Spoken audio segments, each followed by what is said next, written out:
All right, let's simplify this expression. We have the square root of 98 plus 2 root 50. Now, in order for us to add or subtract these guys, we've got a plus. We need to have what's under the house to be the same. So under this house we have 98, under this one we have 50. They're different, we can't add them, so what do we do instead? Well, we simplify these guys and hopefully we'll come down to the lowest number that can match and allow us to collect like terms. So let's have a look at what we can do here. First thing we're going to do is simplify that 98. So how do we simplify it? First thing you do is come up with two numbers that multiply together to give us 98. So what two numbers give us 98? Well, let's have a look here. Let me divide, maybe 4 will go in. Now, one of them needs to be a perfect square. So let me take 4 and see if it goes into 98, because 4 is a square number. 4's into 9 goes in 2. That's 8, remainder 1. 4's into 18 doesn't go, so that doesn't work. What's another number up here that goes into 98? Perhaps, you know what? I think 49. Let's try 49. 49 times what? Well, half is about 50, so let's say 2. 2 9s, 18, 2 4s are 8, 9. 98, yes. 2 times 49. 49 is a square number because if you get the square root of 49, it equals 7. That's a nice whole number. It's rational. We don't have lots of decimal places. So that would be good. So the two numbers we're going to break it up into is 49 and 2. Let's do that right over here. So they both stay in the house. 49 times 2. So we have 49.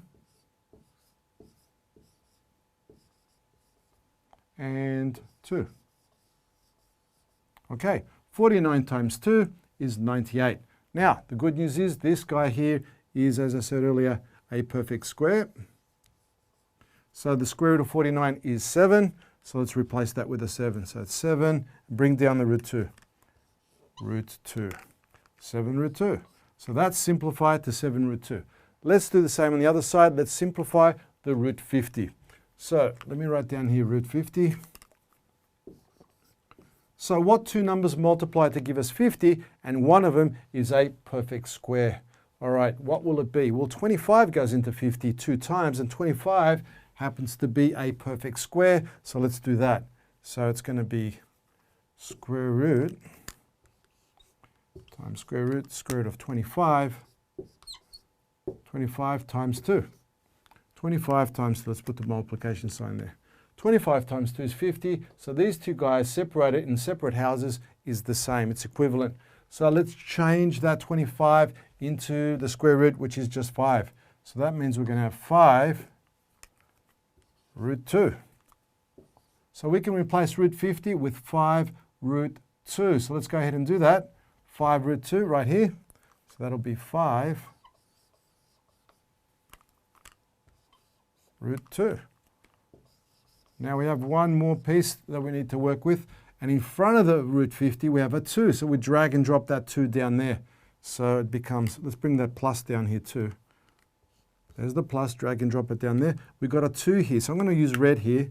So it's 2 times 5. 2 times 5 times root 2. So what does that mean? Well, we've got 2 times 5, which is 10, so we're going to have a 10 right over here. 10, bring down the root 2, drag and drop it. And it's a 2 right here. And the plus, drag and drop it down there.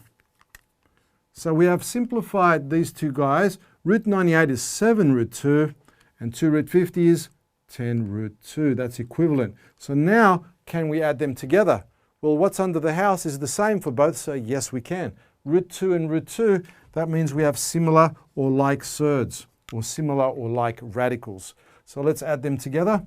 So 7 plus 10, that's going to give us 17, isn't it? So 7 plus 10, 17. Let's add them together. 17 root 2.